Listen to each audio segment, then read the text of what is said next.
Welcome to The Kingdom, a podcast dedicated to CCBC Essex Athletics, in a land defended by Sir Ross's Knights. Now here's your host, Rocco Jeffy. Hello, Knights Nation, and welcome back to the Kingdom Podcast. As you heard, a podcast dedicated to CCBC Essex Athletics and its student athletes, defended by Sir Ross's Knights. I'm Rocco Jeffy. I'm here today again with Aaron Thomas. Hi, thanks for having me once again. Aaron, episode number 7. This was always going to be my favorite episode. Born on the 7th day of the 7th month. 7 is my favorite number. And we have a special guest in studio today. It'll be our first in-studio guest.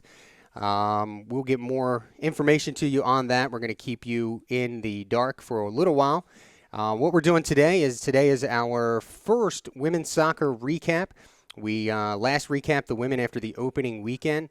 And now we are 7 games into the season, and what a season it's been. The Lady Knights, or the Knights rather, have won 6 games in a row after that opening season loss to Monroe. And not only have they won 6 games in a row, Aaron, but they're doing quite impressively, outscoring their opponents 34-5 during that span. Yeah, it's been an incredible run for the Knights after dropping that first game of the season. Certainly found their footing really in all aspects of the game, offensively, defensively. The goalkeeping has been fantastic. It's a great run for them. Yeah, I think that's one of the most impressive parts is not only seeing, some of the goal scorers as we've had and introducing Knights Nation to some new faces this year, scoring some goals, but the way that the midfield and the defense have played, and we're getting ready to go over these recaps, but not very many shots by Knights opponents this season so far. Yeah, the defense is really looking good, and I know we talked about this in our preview episode when we were talking about the women's team. We were expecting them to kind of start to take a little shape. Since this is the second year under Coach Fiedler, we know Coach Fiedler is a defensive-minded coach, and they've certainly started to take shape and look after their coach. They have. They've definitely lived up to that. Well, after that overtime thriller against Harcum on the second day of the season, September 3rd, not much time off for the Knights to start the season. September 3rd, they stayed at home, and they took on Montgomery. Now, this is a game in and of itself that had some meaning. Last season defeated Essex 5-1 in the Region 20 semifinals and 7-2 during the regular season, outscoring the Knights 12-3 last year. The Knights, they did the job. They got the 2-0 win. It's their first win versus Montgomery since September of 2017. When they won 7-3, led by, here's a name from the past, Aaron Moran's hat trick that day, and they hadn't beaten the Raptors since then. The scoring, it took a little bit of time. Both teams kind of trying to figure each other out, but in the 30th minute, Riley Faulkner scored to put the Knights ahead 1-0. Yeah, when you say that, they haven't beat this Raptors team since 2017. I'm sure some fans out there are listening. Yeah, it doesn't seem like that long of a time. Well, it is. 2 years. That's a completely different team from the team that beat the Raptors last year. So, the women who are on the team now, they don't know beating the Raptors. This is the first time they'd ever done that, and it's a very quality team, and that was an exciting game to watch. Yeah, it was, and one of the things we noticed is one of the Raptors' better players, and if I was more of a radio podcast professional, I'd have written her name down. But a young lady that we were used to seeing play up a little bit more. I think this Raptors team was a little thin on defense because she was playing back, which was kind of not too big a surprise because she's probably the most talented girl on the team. But when you have that kind of talent playing in the back, that doesn't give you much of a push up front. No, and you definitely saw that, and you're going to need that kind of push up front when you're going up against this Knights team, particularly the way they're playing right now. Defensive unit, like we said already here in this podcast, really playing solid, and that was really their first. I know they got a win before that, but I think that game against the Raptors was the first game of the season where the defense really started to find their footing. Absolutely, and that came out in the box scores. And looking at the box scores, the Knights defense and middies, they held the Raptors to just 3 shots total in that game, and 2 of them on goal. Sam Tornatore coming up with saves on those. By comparison, the Knights had 8 shots on goal, 4 times as many shots on goal. Kara Dietrich, whose name we will hear a few more times in this broadcast, she scored in the 60th minute, and that kind of was the final nail in the coffin. The Knights going to win 2-0 against the Raptors.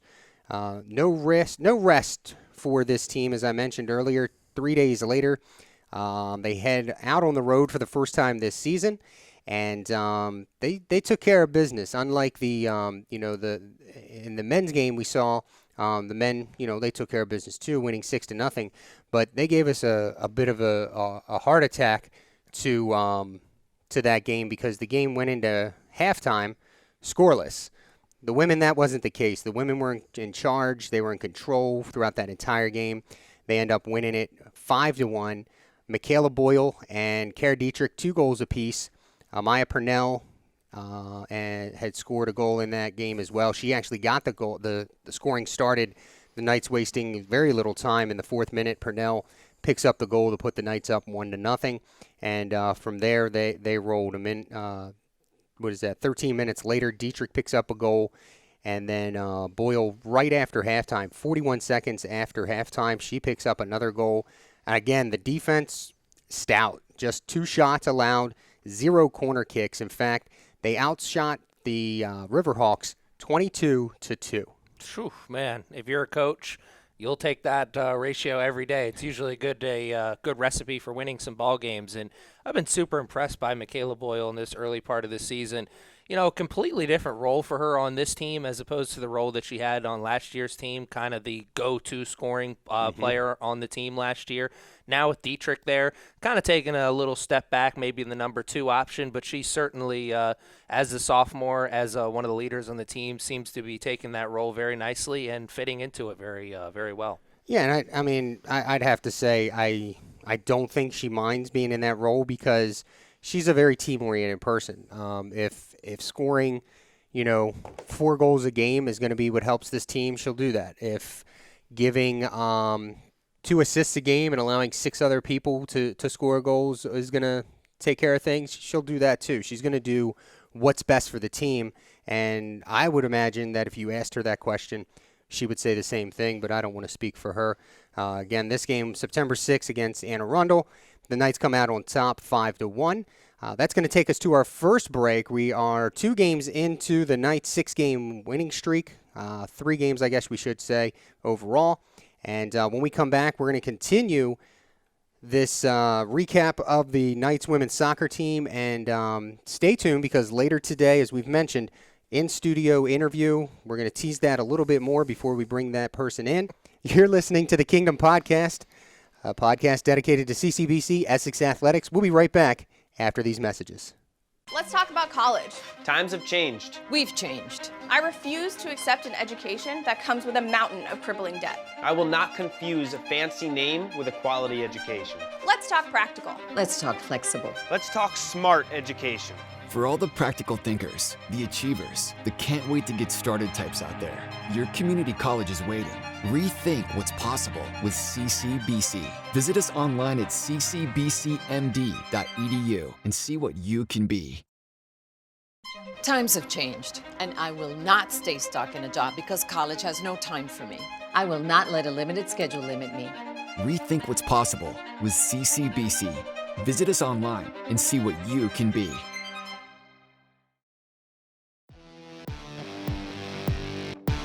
All right, folks, we are back, and there's another message from CCBC. And don't forget, check out the website. There's a lot of cool stuff happening here, ccbcmd.edu. And remember, it is College Promise all the time. You gotta find out this information. I mean, such cool benefits. What better benefits are there than going to college for free? Check out the information. There's so many people that qualify for this now. It's at ccbcmd.edu/promise, or you can call the school at 443-840-2222. That's 443-840-CCBC. I'm Rocco Jeppy, back here on the Kingdom Podcast with my co-host Aaron Thomas. And we've recapped 2 games here. The Knights' 2-0 win over Montgomery on the 3rd of September, and their 5-1 drumming of the Riverhawks on the 6th. We head now to another game that coming in, we really didn't know how good this team was. In years past, they'd been pretty good competition. And we are talking, of course, about Rowan College of Burlington County. This was on the 8th of September, our first morning game, if you will, for the Knights women's soccer team. And they responded pretty well in this one, Aaron. 5-0 shutout of the Barons. Yeah, it was a early morning start, like you said, but there was certainly no rust on the Knights team. They came out, got the 5-0 victory, and they were kicking pretty much right out of the opening whistle there. Yeah, they didn't waste much time in the 15th minute. Ashlyn Hales, whose name we heard last season on the lacrosse field, she picked up her first collegiate goal, putting the Knights on the board. And then the rest of the scoring, as we said earlier, we were going to talk about her a lot. Kara Dietrich scored 4 goals in that game against the Barons in the 16th, 21st, 36th, and 83rd minutes of play. Boyle and Faulkner with the assists in that game. And it was just, one of the common themes have been for the Knights, how well the defense plays is kind of how it's going to go. Because, right, they have goal scorers. They have Dietrich, they have Boyle, they have Faulkner, who, won it in overtime for the first win of the season. They have so many people that can score. If the defense plays up to their expectations, the sky's the limit for this Knights team. Absolutely, and we talked about the defense a lot here already in this episode. I wanted to have a little piece on Kara Dietrich. We're still relatively in the early part of the season, but she has really impressed me with the scoring. I think her nickname should be Kara Shira, the Princess of Power Dietrich, because she certainly has the power in the shot. That's a lot to fit on a T-shirt. Yeah, it is, and that's an old school reference. I'm sure most of the players on the team probably won't even understand that. It's a He-Man reference for everyone out there. But man, she has got a lot of confidence in her shot. She unleashes the big leg from pretty much anywhere outside of the box too. A couple steps out, she'll shoot that ball. You got to be when you go up against the Knights team, you got to be aware of where she is at all times, because she certainly can score from anywhere pretty much. You do. Dietrich, those 4 goals, as we mentioned, the assists coming on the 5 goals from Faulkner and Boyle.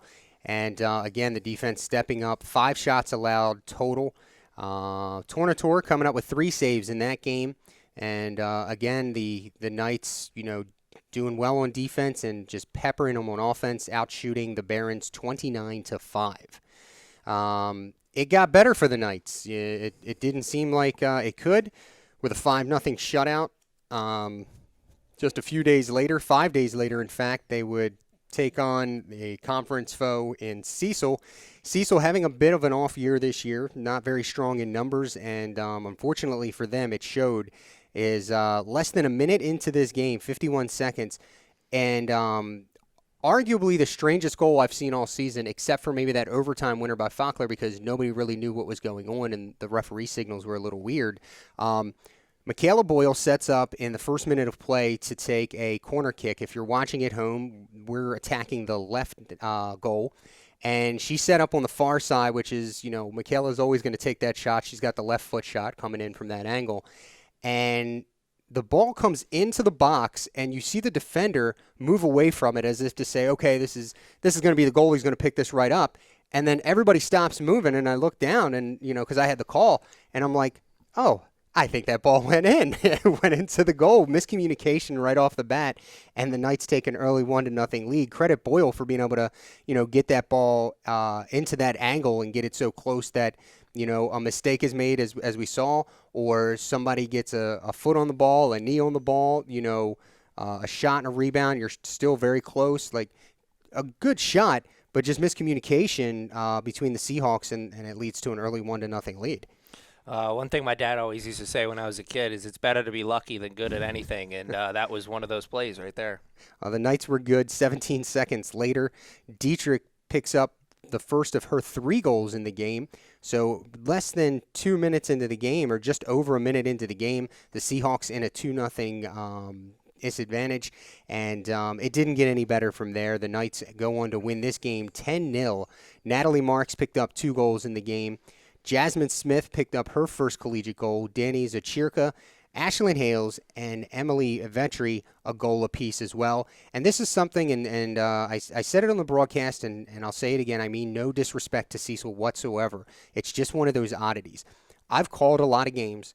I've watched a lot of games. Our Knights teams of the past have been on this end of it. They've been on the other end of it. But what I've never seen before is a team finish a game without a single shot. The Seahawks did not have a single shot. The the Knights got to play 3 goalies. Tornator played 8 minutes and 15 seconds. Peyton Abruzzi came in and played 45 minutes, and Trinity Pfeiffer played in goal as well. But they were basically statues in this game. It was very odd for me to watch that and not have the opposing team take a single shot.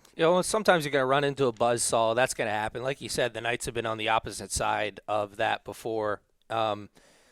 But it's a lot like basketball. Even when you run into a buzzsaw team, you've got to find a way to just be aggressive in some way, shape, or form. You got to find a way to push things. It's like I said, it's like basketball. If a team in basketball finishes the game with under 10 foul shots, well, it probably means that team's not going to win the game. Mm-hmm. I would agree. All right, so then heading into their next game is actually where the streak stands right now. They pick up their 6th consecutive win. That was this past Sunday, September 15th, at Richard Bland in Petersburg, Virginia. The Knights travel, I think it's about 3.5 hours one way, so about a 7-hour road trip. And they took care of business. They beat Richard Bland 8-1. And Richard Bland's, goal came late in the game, so the Knights, again, showing how competitive and how much in charge they could be. Dietrich started the scoring in the 17th minute, and then the Knights just rolled. 21st minute, it was Y-Song from Eski.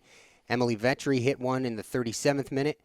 Zachirka in the 39th minute from Boyle. There's that name again, and here she is one more time. 42nd minute before halftime, Boyle gets another goal on the season. Dietrich, she picked up her second goal in the 47th minute. Hales at the 70th minute. Eski, she gets on the board in the 73rd minute from Hales. Richard Bland, 4 shots, 2 shots on goal. Really a perfect time for the Knights to put together this kind of run that they're going on, because if it's not a long trip. You said 7 hours both ways, but if you're not playing well going into a trip like that, that's a long bus ride there and an even longer bus ride back if you don't win.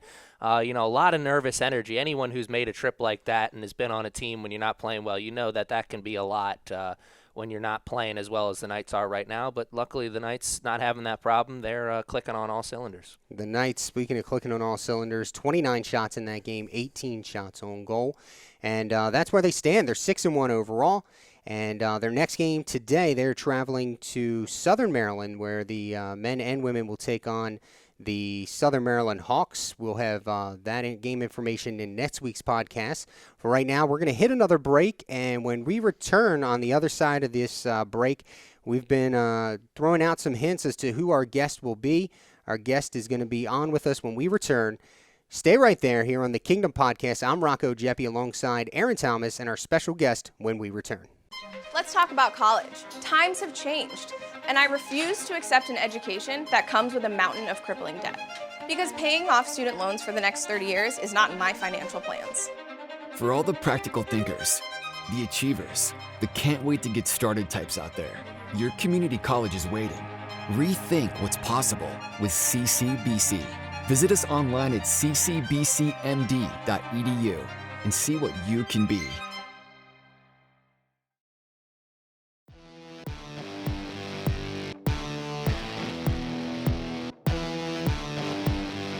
We are back to the Kingdom Podcast, a podcast dedicated to CCBC Essex Athletics and its student athletes. And with me today is our first in-studio interview. You heard the previews earlier this season with our head coaches, all previously recorded. This is our first in-studio interview, and we would like to welcome women's soccer player and student athlete Mikayla Boyle. Mikayla, welcome to the show. Thank you for having me. You got it. And for those of you that don't know Mikayla, while we're going to ask her soccer-related questions today, she is a two-sport student athlete here playing on the lacrosse team as well. Mikayla, this soccer team, probably, I guess, in my opinion, you might have a more team-oriented, captain-ish thing to say, but it's been kind of night and day between this team and last year's team. What do you think has been the biggest difference? I think just the talent everyone brings into the team. It's kind of different because this year we've never really played with each other. We've always been playing against each other. But when we come together, it's just way different than last year. And how has that been as far as the chemistry is concerned? We saw, the opening game against Monroe. We were missing a lot of starters in that game. And so really between day one and day two, you guys didn't have time to, practice or do anything like that. We're able to pick up the overtime win the next day. But then, it was a quick turnaround to get to game 3. Are practices really that? I mean, I know practices are beneficial, but it sounds like the practices that you guys are having are extremely beneficial in this chemistry building. Yeah, they have actually helped us a lot. Our coaches are very good at picking out what we need to work on each day, and from the games or different practices, just possessing the ball has been one of our struggles from the beginning of the season, and looking to our games now, it's been much better. So you heard Aaron and I talking about this next question. Your role has kind of changed a little bit, which I'm sure is a little bit different because in high school, your role may change from freshman to junior year, but normally once you've established yourself on a team, your role kind of stays the same. In junior college, it's a little different because you're only here for 2 years. So having your role change from year 1 to year 2, first part of the question is how have you embraced that change? And the second part of the question is, how do you feel about it? I actually love the position I'm playing right now. Last year, Joe thought I was a forward, but I never was a forward. So now being able to play in the midfield has really helped me bring out my talent and help the team in any way that I can. And how have you enjoyed that? I love it. I love being able to watch people you take the ball one-on-one, using me as help to drop the ball and then get it again to retry. It's been just great having my teammates be so successful and watching them grow as players. Obviously, when you're on a 6-game winning streak and you're beating your opponents the way that you're beating them, that's fun in and of itself. But outside of that, during this season so far, what has been the most fun for you? I think coming to practice every day, everyone being so happy and excited to be there and actually trying to make each other better has been a lot of fun. And the chemistry we've built on and off the field has been amazing. Very good. We talked about this off air earlier today. Today, you guys travel to Southern Maryland to take on College of Southern Maryland. On Saturday, the 21st, we play at home against Hagerstown. With Coach Fiedler heading up both teams, should you guys win those 4 games, that gives Coach Fiedler 100 career wins as a head coach between the men's and women's teams combined. Not sure how many of you knew that, but now knowing that, how does that make you feel to be a part of something like that? It's really exciting. He's a great coach, and I know he won't think anything of his 100 wins, but we'll definitely make it special for him because being a new coach at women's soccer has been really exciting for him. So being a part of that is just nice to feel that we can bring that to him. You've been here for both years of Coach Fiedler's role with the women's team. What have you seen in Coach Fiedler and the rest of the coaching staff? What have been some of the biggest changes, good or bad, probably good, between last year and this year? Their expectations this year are way higher than last year. They know our potential, and they push us to be better than what we were yesterday, every day. All right. Well, anything you want to add about this team that we didn't talk about? Okay. Well, we thank you for being here. Mikayla Boyle, women's soccer sophomore. She's not a forward, she says. She loves playing the midfield. And for those of you listening, no scripted answers. Mikayla did a great job on our questions today. We appreciate you being here, and hopefully we'll talk to you again soon in the future. Thank you for having me. You got it. So that was Mikayla Boyle, CCBC Essex women's soccer student athlete. We're going to take a quick break, and when we return, we're going to close things out. We're going to get to our homework. Last week we had some homework to do. It was your top 5 movies, sports movies of your lifetime. Aaron and I will share ours when we return. Let's talk about college. Times have changed, and I understand that an expensive school doesn't mean higher quality education. Sorry, Pops. Rethink what's possible with CCBC. Visit us online and see what you can be.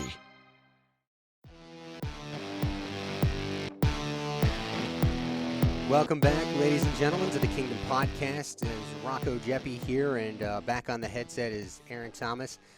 We just had that interview with Mikayla Boyle, and she did a really good job. No scripted answers. We don't give questions out ahead of time, and I thought she did a really nice job answering those questions. If you guys want to listen to that interview again, well, the podcast is on YouTube. Just rewind it. Aaron, we're heading into the last segment. It's our out of left field segment, and we gave out some homework last week. The homework assignment was to give us your top 5 sports movies of your lifetime. The key point there was of your lifetime, so these had to be movies before you were, or after you were born, rather, up to current day. And we're gonna hit in. We're gonna hit in on our top 5s now, and just some information. So Aaron and I both have our top 5s, and we have some. I probably have more honorable mentions than he does because, as any one of my interns will tell you, movies are a very big thing for me, both sports and otherwise. So even though it was my challenge and I came up with it, I could easily give you probably a top 50 sports movies of my lifetime, and I'd probably still have to give some honorable mentions. So we're going to give you our lists now. Aaron, would you like to go first, or? Yeah, I'll go first. And I All right. also would like to say before I go first, I was born in 1995, so you're not going to hear a lot of classics on mine. The sports movie genre has kind of taken a hit since I've been born. But got to give you a little bit of a political answer for number 5. I couldn't just pick one. It is a two-way tie at number 5 between Dodgeball and a classic, Kingpin. Oh, Kingpin sneaks in there. That's not a bad one. I really enjoy that movie. A movie that I think I didn't have it on my list, even though it's one of my favorite movies. I don't quite call it a sports movie, but it's right along with Kingpin, and that's The Big Lebowski. I think if you did a double feature and had those two movies, that's a good night of movie watching right there. But Dodgeball, yeah, one of my favorite movies to watch right now. It's in that category of movies to watch anytime they're on, like whether it's 30 minutes in, 2 hours in. Actually, I think it's an hour and a half movie, but you get the point. No matter where it is in the movie, you got to stop and watch it. Yeah, there's always a line to look forward to. You know something's coming up. Well, my number 5, I went classic, and I had, in my opinion, there's only 4 real movies of this, from this, what do you want to call it, tank, if you will. There were many sequels, but in my opinion, it stopped at this one, even though there were like 17 more movies made. For me, my number 5 of my lifetime, and to put it into perspective, like Aaron did, I was born in 1980. My number 5 movie is Rocky IV. Rocky IV. That's out of the, taking the first one out of context, that's my favorite one too. Like if you were just to put the first one in its own category, the fourth one's my favorite too. Yeah, the first, I believe the first 2 actually were made before I was born. But as you can imagine, growing up with the name Rocco, my family called me Rocky. I was Rocky to everybody that knew me closely. I'm told that one time as a kid I was being made fun of and called Rocky Balboa, and I told the little boy Rocky Balboa this and made a hand gesture. So Rocky movies have been a big part of my life for a long time, and it was Rocky IV because it kind of had that good and the bad, right? Like the other Rocky movies, you had the good and the bad because it was, a guy down in the dumps, lower income, fighting his way up. And the good part came, actually Rocky 1, arguably there was no good part because that ends up in a win for Apollo Creed. The good stuff doesn't come for Rocky, Sylvester Stallone's character, until Rocky 2. But in this one, it was, you had the lead up to the fight with Ivan Drago, Apollo coming out to James Brown, and really, the flag trunks and just a big deal. And then you hit it was one of those up and down movies. You hit the down part of Apollo getting knocked out and killed in the ring, and then the build back up to Rocky working out and trying to beat the Russian. So for me, of the Rocky movies, that was my favorite. And the iconic robot too. Oh my gosh. The robot in the house. Yes, that was great. Paulie. Yeah, so in my household, just another quick tidbit. So obviously I was called Rocky, and then we had a cousin in the family. His name was Paul. So, oh no. So there you go. Moving to, and I don't know why I do this, but that movie, 1985. Moving to number 4, Aaron, what do you got at number 4? Well, I'm glad that you put that one as number 5 because my number 4 kind of bleeds right into that. Number 4 for me is Creed. I liked the second one where he fought Ivan Drago's son, but I liked the first one a little bit more. I thought that It is, if not the best Sylvester Stallone performance of his career, it's in the top 3. There's a couple movies, Sylvester Stallone's not, no one's going to get him confused with Al Pacino or anything, but he has had a couple tremendous performances in his career, and I think this Creed movie is one of them. Yeah, I think I was so, and you're going to be shocked, especially knowing how into movies I am. I was so jaded by Rocky 5 through 17 or whatever it was that I haven't watched another Rocky movie since Rocky 4. So I have not yet seen the Creeds. I've heard great things about them. My father is on the verge of disowning me because I haven't seen them. He likes them so much. But yeah, I definitely have to get around to watching this and just forget about all the other sequels and go right into the Creeds. Yeah, they definitely did burn you because Rocky 5, we'll just pretend that one never happened, and then there's Rocky Balboa too. So some bad ones. Yeah, absolutely. Well, my number 4, again, I'm going a little bit classic here, but a movie that I like on multiple levels.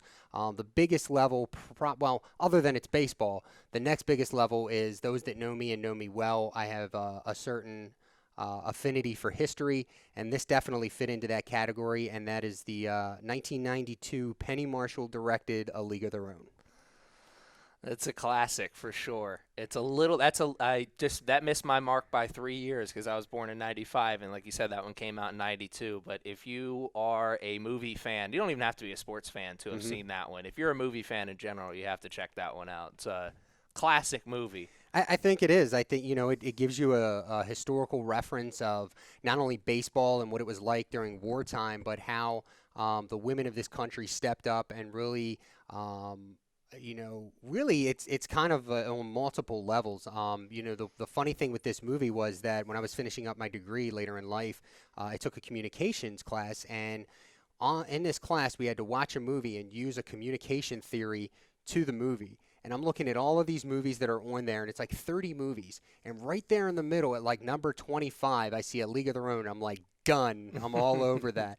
Because it does. It really, the women's movement and women's power and Rosie the Riveter and, all of that stuff, as Hollywoodized as the movie was, and it was, there were a lot of historical inaccuracies as far as the ball teams are concerned. But the premise of what was going on at that time in America was still there, and I appreciated that as a history enthusiast, and then of course a huge baseball fan. I really appreciated that movie, and of course I was able to use it and use it for a 10-page research paper, and I got like a 92 or something on it. Peak Rosie O'Donnell. Sounds like a silly statement to make now given the way her career turned out, but I mean really just the Tour de France performance by her. And I think you could arguably say it about Madonna too, because you look at other than what was the movie, was it Evita? Yeah, I think so. Yeah, I believe other than so. that, because I'm led to believe, because I've never seen that movie through its entirety, that she had an amazing performance there. But there were a lot of actresses in this movie that had some pretty good performances. I think a movie historian would never put this in Tom Hanks's top 10, but Tom Hanks had a great performance in this movie. I mean, at the time, I think a role that was out of his realm of, comfortable, what am I going to do with this role? But he played it to a T. I'll tell you, movie historians may not put that in Tom Hanks's top 10, but hardcore Tom Hanks fans would, because that's one of his best. All right, well, that was my number 4. We're going to move on. Number 3 for Aaron. Aaron, give us your number 3. It's kind of taking a turn here. For my movies, the first couple that I named were all kind of happier movies. My last 3 here, not so much. Number 3 for me is The Fighter, a Christian Bale and Mark Wahlberg movie based on a true story. For those of you who don't know, most of my family is from Massachusetts, so a little familiar with this story even before the movie came out. So any familiarity with your family? Like, did they know him? Grew up X amount of blocks away? Like, what was the? If that is a thing in the family, I've never heard that. I have, heard some stories of like, oh, Sully's, we used to go there and whatnot. So there's some of that, but for the most part, I haven't heard anyone say that they knew him personally. How many places named Sully's are there in the Boston metropolitan area? There's Well, got to be. There's the two that I'm most familiar with is Sully's and then New Sully's. And Sully's, original Sully's, is you don't go there unless you're a original from that town. New Sully's is like that's where everyone is welcome. The original Sully's is a townie bar, as they would say. Gotcha. All right, well, not a bad choice, I don't think. Mine are kind of predictable from a baseball fan, sports fan perspective here. Coming in at number 3 is one of 3 total movies between my top 5 and honorable mention that involve Kevin Costner. And at number 3, the 1988 flick Bull Durham. Bull Durham is my number 3. I remember the first time I saw this movie was actually as an adult, believe it or not. I don't know how I made it through my childhood and my teen years not watching this movie. But I believe I was house sitting for my mom, and this movie came on, and I watched its entirety, and I was like, wow, yeah, I'm hooked on this. I couldn't imagine being this guy that old, just going through the minor leagues, thinking you're going to have a shot soon, and then you're basically brought in as a mentor, babysitter / mentor, if you will. But the way that this movie moves along, I think the chemistry between the actors, Kevin Costner, Susan Sarandon, and Tim Robbins. I believe this is where Tim Robbins and Susan Sarandon ended up dating for many, many years after this point. But the chemistry was really good. I mean, you really saw what 3 A actors can bring to the screen. I, much like yourself, am a huge movie fan. That is thanks in large part due to my dad, who is also a huge movie fan. And so I grew up always hearing my dad quote movies, and I think the 2 movies that he quoted the most when I was growing up were Goodfellas and Bull Durham. So I am very well familiar with Bull Durham, and if I was a little bit older, that probably would have been number 1 for me. Well, that is our top 3, and I may have said earlier one last commercial break, but we are moving on and discussing these a little bit more than I had anticipated. So we're going to take a quick 15-second break. You're listening to the Kingdom Podcast here for the student athletes and athletics of CCBC Essex. We'll be right back. Times have changed. I will not let a limited schedule limit me. Get the education you deserve with the flexibility and independence of CCBC Online. Visit ccbcmd.edu and see what you can be. All right, folks, we are back. Aaron and I making our way through our top 5 movies of our lifetime. We are through 3. Aaron had at number 5, Dodgeball and Kingpin. Number 4, Creed. Number 3, The Fighter. I had at number 5, Rocky IV. At 4, A League of Their Own. And at number 3, Bull Durham. So we're getting into the top 2 now. Aaron, what is your number 2 favorite movie of your lifetime? I think this one's going to shock some people. Not that it's on the list, but it's that it's on the list so high. It's not a movie that is romanticized very much, but Any Given Sunday is one of my all-time favorite movies. I think Al Pacino's speech that he gives to the team where he talks about how the inches are all around us. It's a tremendous speech, not just for the movie, but it's a tremendous speech. If you're down on your down in the dumps, put that speech on YouTube. It'll fire you up because it translates to life very well. And given what has happened in the NFL the last 5 years, Any Given Sunday is over. Is kind of foreshadowed a lot of that stuff in terms of the doctors and whatnot. I just think it's a tremendous movie, and if Oliver Stone hadn't have directed it, I think it would be looked at as one of the all-time greats. I'm not disrespecting Oliver Stone, but his movies are really long, and I think that turns a lot of people off. Yeah, I remember a lot of things about this movie. One of the more funny things is, growing up, I was a huge Saved by the Bell guy. And so when I saw you see the credits and then you start to look to see who's going to be in the movie. And I see Elizabeth Berkley is going to be in the movie. And I'm like, oh, cool. Remember her from Saved by the Bell and Al Pacino. And then you actually watch the movie and you see her character in that movie and you're like, well, that's a little different for her. But that movie was a great movie. I thought, I think, well, one, if memory serves, the NFL was none too pleased with this movie.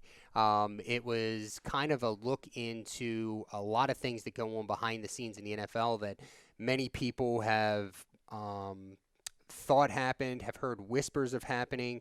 We had those intimately involved with the behind-the-scenes stuff, kind of whisper things years later. But nobody had ever put a 2.5 hour movie on the big screen to show the world. And they don't say NFL. It's a whole different league and different team names and stuff like that. But you talk to Lawrence Taylor, who is a big NFL name in that movie, and some of these former athletes, and the movie was almost spot on as far as those happenings. Absolutely. A lot of classics in that. I believe Johnny Unitas is in that movie He as is. well. He's the head coach of one of the teams, one of the football teams. Anytime Johnny U's into it, the fans of Baltimore are watching. So that's a good one. That's a good number 2. I wouldn't be surprised at that being number 2. Anybody that knows me is not surprised to hear my number 2. Staying in the late 80s, 1989, Major League. That's my number 2. At one point in my teenage years, I knew every word to every scene in that movie, both sides, up and down, backwards, eyes closed. I used to, I was the oldest on both sides of the family, so I used to babysit the cousins a lot. And my uncle had this movie, and anytime I would babysit his kids, this movie would be popped in. I watched it so much that I think it wore down the VHS. So kids, before there were DVDs and Blu-ray, and being able to watch movies on your phone, there were these things called VHS. If you watch them too much, you could wear them bad boys down. The funny thing is I look back on this movie years from now, and so back in the late 80s, the movie came out in 1989. So you're probably looking at another year before it gets to, almost a year before it gets to where I would go a lot, the bargain movies, right? The $2 at the time. It was $2 movies where you could spend $2, another $3, and you had some popcorn and soda, and you were good to go. And then probably another 6 months after that. So this movie probably got into my uncle's hand around 91, which would put me about 11, 12 years old. And if you know any of the scenes and language in this movie, you know that an 11-year-old should not be watching this movie. Very surprised that I was able to watch this movie growing up. My wife actually, for the first time, and we've been married almost 16 years, I got her to watch this movie in its entirety earlier this week, or over the weekend rather, and it had her laughing, and it was on cable TV. It was on like the Paramount Network or something like that, and so half the movie is sliced up. A lot of the stuff that Serrano says is sliced up, and I'm filling in the blanks, and she's like, this is totally sick that you know every word to this movie. I was like, well, it's on cable television. I have to make sure you know exactly what they're saying. But that's my number 2, Major League. It's Charlie Sheen, Corbin Burnson, Tom Berenger, and a slew of other stars in this movie. It was one of my favorite movies growing up. Obviously, just one movie more favorite for me, and that's going to be my number 1 coming up. But we're going to get you to Aaron's number 1 first. So just a recap for Aaron's side of things: Dodgeball and Kingpin coming in at a tie for number 5, Creed at 4, The Fighter at 3, Any Given Sunday at 2, and the number 1 top 5 movie of Aaron's lifetime is... We're going to keep the baseball theme going. My favorite sports movie of my lifetime is not only my favorite, I also think it's the best sports movie of my lifetime, possibly one of the best sports movie ever, and that is Moneyball. I was sitting here thinking to myself, if he says basketball, I'm going to reach over and smack him. No, Moneyball to me is, I love sports movie. I love movies that tell a story throughout, a story that's already been told in history. I love movies like that. And I think sports is really one of the best avenues to tell stories like that through movies, because the story is already there. Now you just have to bring light to it in a different way. And anyone who remembers baseball during that time remembers that Oakland A's team. And Brad Pitt, I think if you didn't already think he was one of the best actors of his generation, that is a movie where he plays Billy Bean. That's certainly one of those movies where you go, wow, that guy is really good at his job. Yeah, and he really, and outside of the movie, just a side note, if I'm correct in remembering, really helped out Jonah Hill in not only his career, his life. In that movie, I hear tales that Brad was very concerned about his health and the way he ate and the weight gain that he had, and worked with him to eat healthier, get in better shape. He since has added a few more pounds back, but Jonah Hill very much in better shape now after working with Brad Pitt than he was before. That story's become infamous, and that is true, but it's also true. A little less known fact is Brad Pitt was pretty much the guy who got that movie made, too. They bought the right, because Moneyball was a book. For those of you who don't know, Moneyball was a book before it was a movie, and how that works in Hollywood is they buy the distribution rights to the book. And a lot of times, Hollywood will buy distribution rights for a book, and then it just sits somewhere, and it never gets made.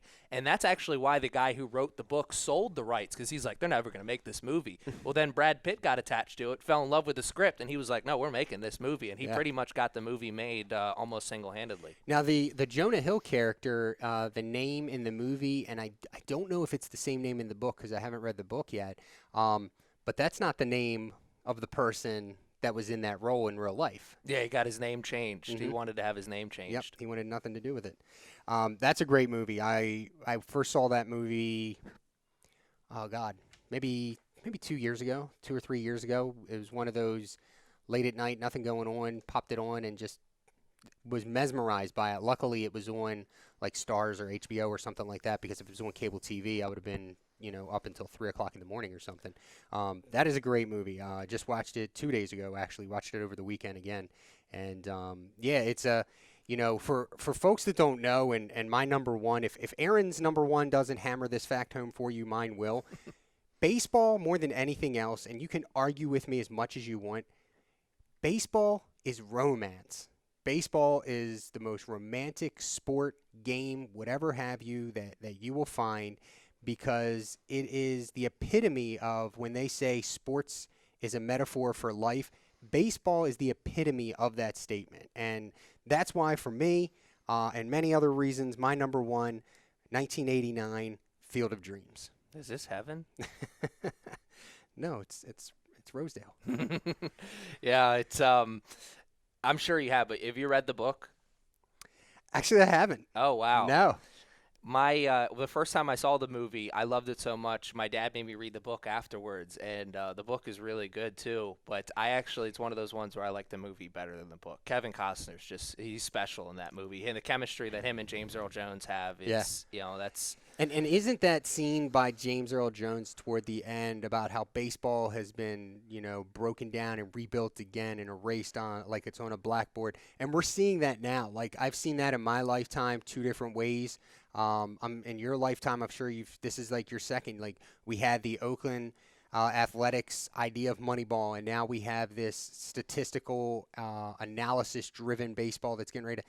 Baseball is going to change again. Yeah. People are going to realize you can't just have 20 people hitting 40 or more home runs, because it's going to get boring. The pitchers are starting to get mad. There's almost as many pitchers in the game as there are hitters. So the game is going to change again. It's, if you're a freshman in college, this game will change again before you sign up for your first 401k plan. I guarantee you. And that's part of the mysticism, that's part of the romance, that's part of why I love the sport of baseball so much. Is that's life, man. How many times, will life change, and how many times will your life change, or the things around you change in your lifetime? That's what baseball is all about. That's life. It's funny that you bring up that part, James Earl Jones's monologue at the end, because there's a line in that monologue that I think really epitomizes professional sports in America, probably worldwide. But he says they'll part with their $20 and not even realize that they're doing it. Yeah, That's sports. When you love this so much, you want to be a part of it. You want to be a part of it in any way, shape, or form, even if it's in the smallest way possible. Yeah. You'll part with your money because you want to be a part of it. Yeah. I mean, I haven't been to a game yet this year because I just I'm so frugal. I don't like spending money. But as much as I don't like spending money, if there's a game that I want to see, and I'm a baseball snob, right? So unless there's a giveaway and I'm not going to stay the whole game, I can't sit in the upper deck. I just can't do it. I can't. So I will complain about it on one hand, and in the other hand, I'll be handing you my $20 for that left field lower reserve seat, and I'll get my $2 sausage, and I'll pay $5 or $8 for a soda later on inside the ballpark. Probably have a beer.